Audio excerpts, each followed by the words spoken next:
Is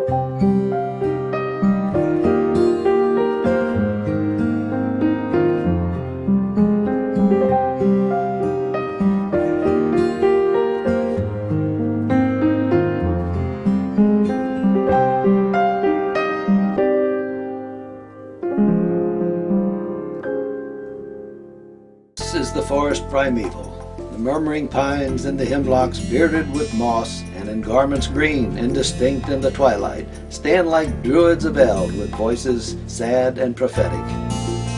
In the Acadian land, on the shores of the basin of Minas, distant, secluded still, the little village of Grand Pre lay in the fruitful valley. Thus dwelt together in love these simple Acadian farmers, dwelt in the love of God and of man.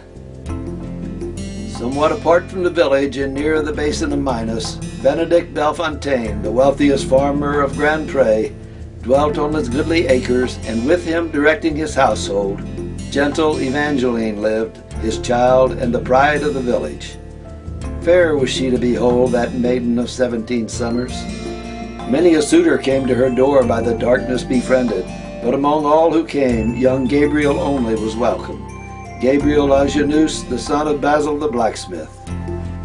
4 days now are past since the English ships at their anchors ride in the Gaspereau's mouth, with their cannons pointed against us. What their design may be is unknown, but all are commanded on the morrow to meet in the church, where His Majesty's mandate will be proclaimed as law in the land. And lo, with a summons sonorous sounded the bell from its tower. Thronged ere long was the church with men. Then uprose their commander and spake from the steps of the altar, holding aloft in his hand, with its seals, the royal commission. You are convened this day, he said, by His Majesty's orders. Clement and kind has he been, but how you have answered his kindness, let your own hearts reply. I must bow and obey and deliver the will of our monarch, namely that all your lands and dwellings and cattle of all kinds forfeited be to the crown, and that you yourselves from this province be transported to other land. God grant that you may dwell there ever as faithful subjects, a happy and peaceable people. The Acadian peasants descended down from the church to the shore amid their wives and their daughters. Halfway down to the shore, Evangeline waited in silence, not overcome with grief, but strong in the hour of affliction. Calmly and sadly she waited until the procession approached her, and she beheld the face of Gabriel, pale with emotion. Tears filled her eyes, and eagerly running to meet him, clasped she his hands and laid her head on his shoulder and whispered, Gabriel, be of good cheer, for if we love one another, nothing in truth can harm us, whatever mischances may happen. Busily plied the freighted boats, and in the confusion wives were torn from their husbands, and mothers too late saw their children left on the land extending their arms with wildest entreaties. So unto separate ships were Basil and Gabriel carried, while in despair on the shore Evangeline stood with her father. Columns of shining smoke uprose, and flashes of flame were thrust through their folds and withdrawn, like the quivering hands of a martyr. Overwhelmed with the sight, yet speechless, the priest and the maiden gazed on the scene of terror that reddened and widened before them. And as they turned at length to speak to their silent companion, lo, from his seat he had fallen, and stretched abroad on the seashore motionless lay his form, from which the soul had departed. And the maiden knelt at her father's side, and wailed aloud in her terror.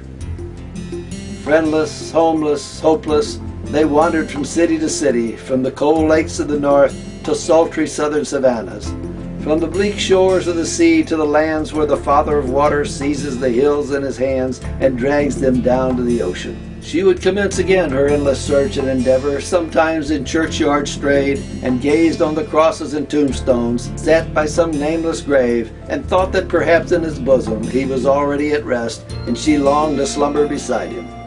Sometimes a rumor, a hearsay, an inarticulate whisper came with its airy hand to point and beckon her forward. Gabriel Lajeunesse, said others. Oh yes, we have seen him. He is a voyager in the lowlands of Louisiana. Far down the beautiful river, past the Ohio shore and past the mouth of the Wabash, into the golden stream of the broad and swift Mississippi, floated a cumbrous boat that was rowed by Acadian boatmen. At the helm sat a youth with countenance thoughtful and careworn.